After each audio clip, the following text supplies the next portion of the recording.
আমি জানি পৃথিবীর মধ্যে আমার প্রাণের গোপাল ঘোড়ার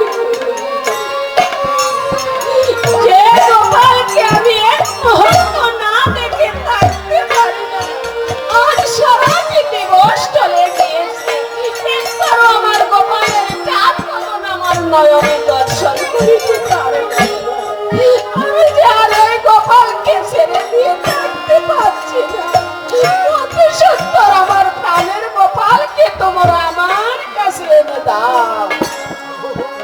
মা নন্দরানী গোপালের জন্য কেঁদে কেঁদে এদিকে আকুল হচ্ছে, আর সেদিকে মায়ের গোপাল বনে থেকে মায়ের জন্য কেঁদে কেঁদে সমস্ত রাখালগণকে লক্ষ্য করে বলছে, বাইরে রাখালগণ, আমার মা জননীর মতো এ পৃথিবীর মধ্যে আপন আমার আর কেহই নেই।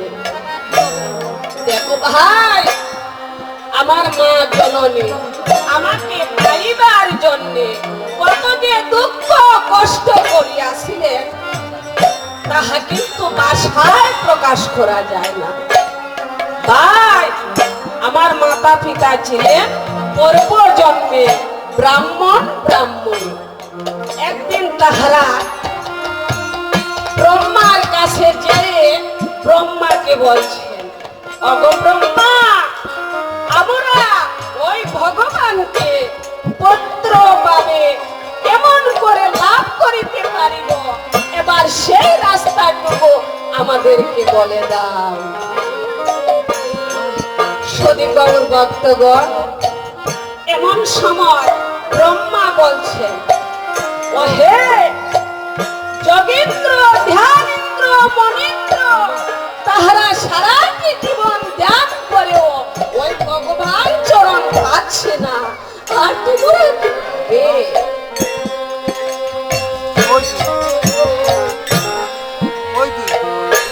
তবে পেতে পারো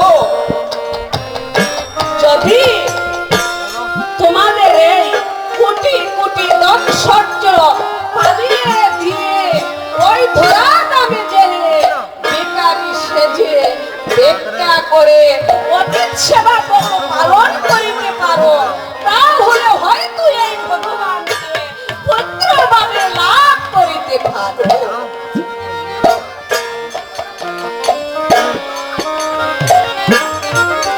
এমন সময় ব্রাহ্মণী তাহারা ভগবানকে লাভ করিবার জন্য কোটি কোটি ধন সহ্য পালিয়ে দিয়ে দামে চলে গেলেন ভগবানকে পুত্রভাবে লাভ করিবেন বলে।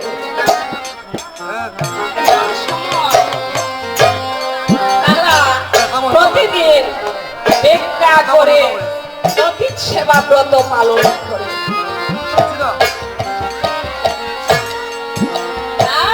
ব্রাহ্মণের নাম হয়েছে তাহারা রোজ রোজ ভিক্ষা করে অতীত সেবা ব্রত পালন করে। একদিন ওই গোলক কবি নারায়ণ সরস্বতীকে পরীক্ষা করার জন্য একজন অতীত রূপ ধারণ করে সরস্বতীর গৃহেতে এসে উপস্থিত হচ্ছে। কিন্তু সদী গৌর ভক্তগণ, এই সরস্বতী যে ওই অতীতকে বসিবার একটা স্থান দেবে সেই ক্ষমতা ওনার কাছে ছিল না। ওনার পরনে শুধু বস্ত্র ছিল, তাই এই সেরা বস্ত্রটুকুকে টুকরো করে আমার এই অতিথি ঠাকুরকে বসিবার স্থান দিচ্ছে। অতিথি ঠাকুর ওই সেরা টুকরোর মধ্যে মনের আনন্দে তিনি বসেছেন, আর সরস্বতী অতীতকে সেবা করাবেন বলে নগরে নগরে বের হচ্ছেন ভিক্ষার জন্য। সবাইকে আকুল প্রাণে বলছেন, তোরা আমায় ভিক্ষা দাও গো।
সবাই আমাকে কৃপা করে কিছু ভিক্ষা দাও, আমি ওদেরকে সেবা করব।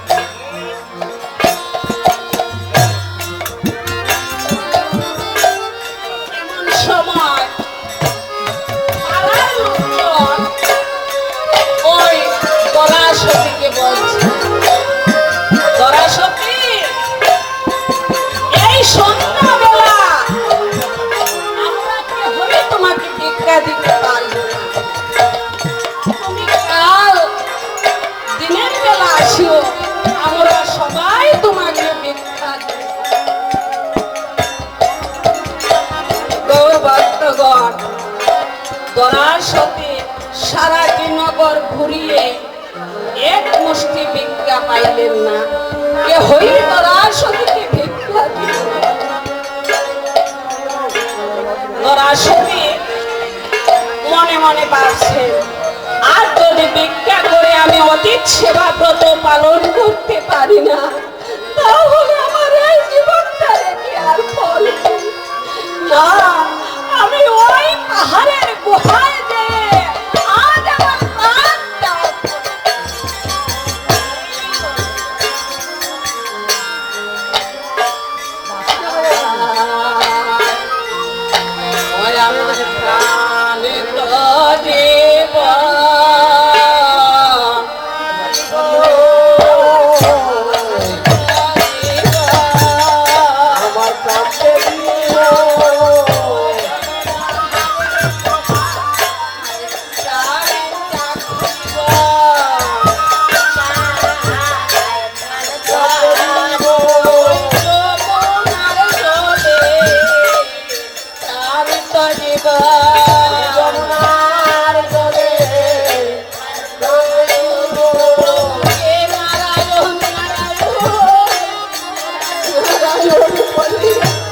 ওই যমুনার জলে আমার প্রাণিত জীবন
যদি গৌর ভক্তগণ লক্ষ্মী মায়েরা আমার দরাসতি প্রাণ ত্যাগ করিবার জন্য ওই পাহাড়ের দিকে রওনা দিচ্ছে। এমন সময় এই যে বলছি দরাসতির গৃহেতে অতিথি এসেছিলেন, উনি কিন্তু মানব নহে, উনি হয়েছিলেন একেবারে পূর্ণ ভগবান। একমাত্র ওই দরাসতিকে পরীক্ষা করার জন্য অতীতের রূপ ধারণ করে দরাসতির গৃহেতে এসে উপস্থিত হয়েছিলেন। তাই দরাসতি তিনি প্রাণ ত্যাগ করিবার জন্য যমুনায় যেতে রওনা দিচ্ছেন। আর এদিকে অতীত রূপে নারায়ণ ছেড়ে দেখলেন এখনই দরাসতি ওনার প্রাণ ত্যাগ করে ফেলবে।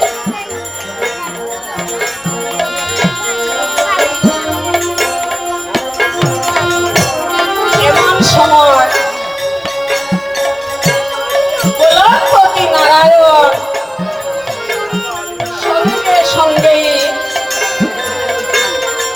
ডাল ছাল দিয়ে একটা দোকান পাতিয়ে ওই রাস্তার কিনারায় বসে রয়েছে। হঠাৎ করে ওই দরাসতি ওই রাস্তার কিনারায় ডাল ছাল দিয়ে একটা দোকান পাতিয়ে একজন মোদি মহাজন বসে রয়েছে। মহাজনের কাছে যেয়ে অতি বিনয় করে বলছে, অগমতি মহাজন, দয়া করে আজ আমাকে 3 জনের ডাল ছাল দাও, আর কাল আমার স্বামী ভিক্ষাতে যাবে, আর ভিক্ষা থেকে আসলে আপনার পয়সা নিয়ে আমি আসবো।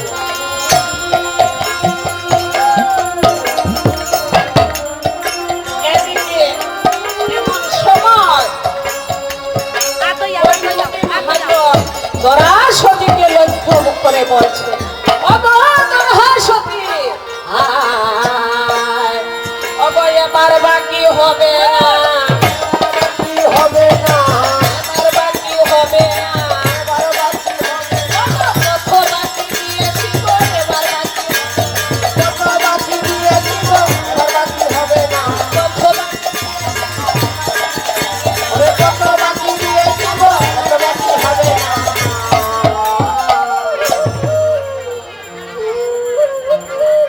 মহাজন ওই দরাসতিকে লক্ষ্য করে বলছে, অগো দরাসতি, আমি এবার আর বাকি দিতে পারবো না, যদি আমার ডাল ছাল নিতে হয় তাহলে আমাকে পয়সা দাও, বিনা পয়সা কখনো তোমাকে আমি ডাল ছাল দেব।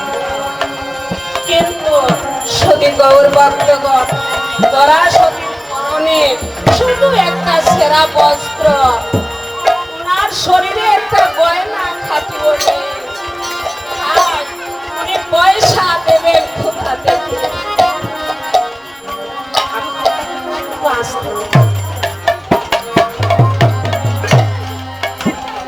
দরাসতি বলছেন, অগমতি ঠাকুর, আমি সত্য করে তোমাকে বলছি, আমার হস্তে কোনো পয়সা করিনি, আজ আমাকে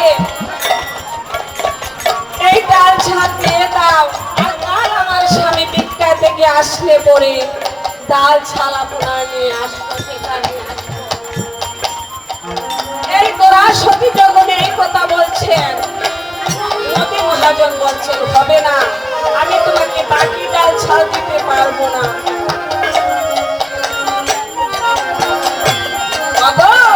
যদি তুমি ডাল ছাল নিতে হয় তাহলে আমাকে পয়সা দাও।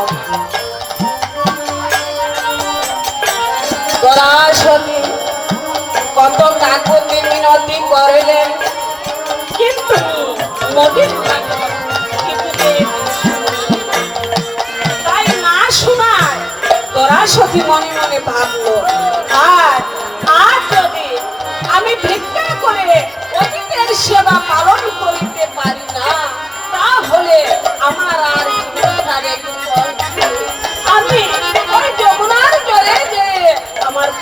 বিসর্জন করে ফেলব।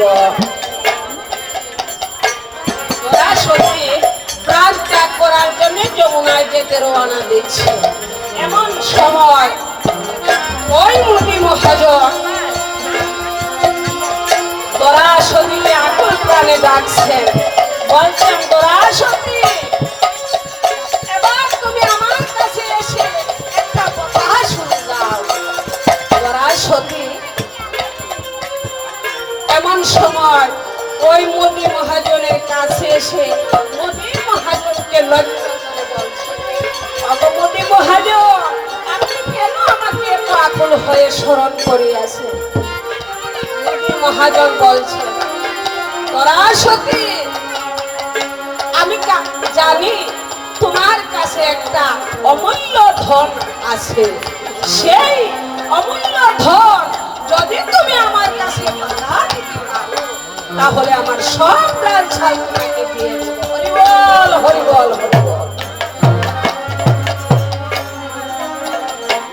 দরাসতী মনে মনে ভাবছে, হায় রে, ওই মোদী মহাজনকে বললেন আমার কাছে অমূল্য ধন আছে, আমার একটা সেরা বস্ত্র, আমার শরীরে একটা গয়না খাটি,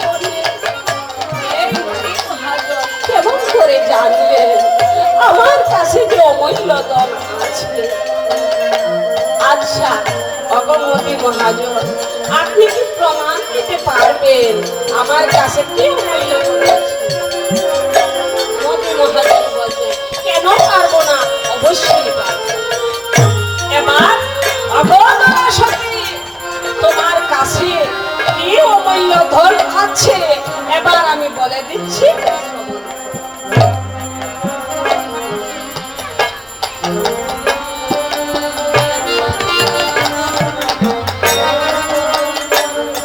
এমন সময় ওই মোদী মহাজন দরাসতীকে লক্ষ্য করে বলছে, দরাসতী, এই যে তোমার যুগল দুটি স্তন, এই স্তনগুলি কেটে যদি তুমি আমার কাছে বাধা দিতে পারো, তাহলে আমার সব ডাল ছাল তোমাকে দিয়ে দেবো। গৌর হরিবল।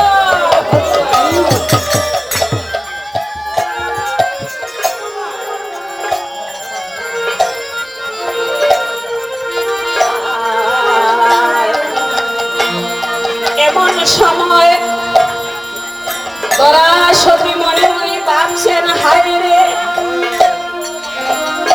এ দুনিয়ায় জন্মগ্রহণ করিলাম,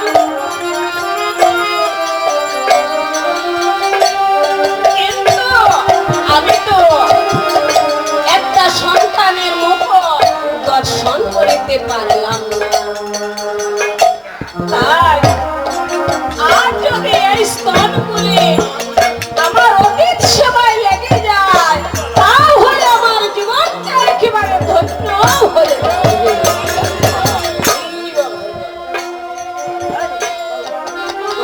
সত্যি এমন সময় মনের আনন্দে মোদী মহাজনকে বলছেন, মোদী মহাজন, আমার মনে কোনো দুঃখ নেই, আমি এই পথে চলে এসেছি, কিন্তু একটা সন্তানের মতো আমি দর্শন হচ্ছে। আর যদি আমার এই স্তনগুলি এই অতীত সেবায় লেগে যায়, তাহলে আমার জীবনটা একেবারে দৈন্য হয়ে যাবে।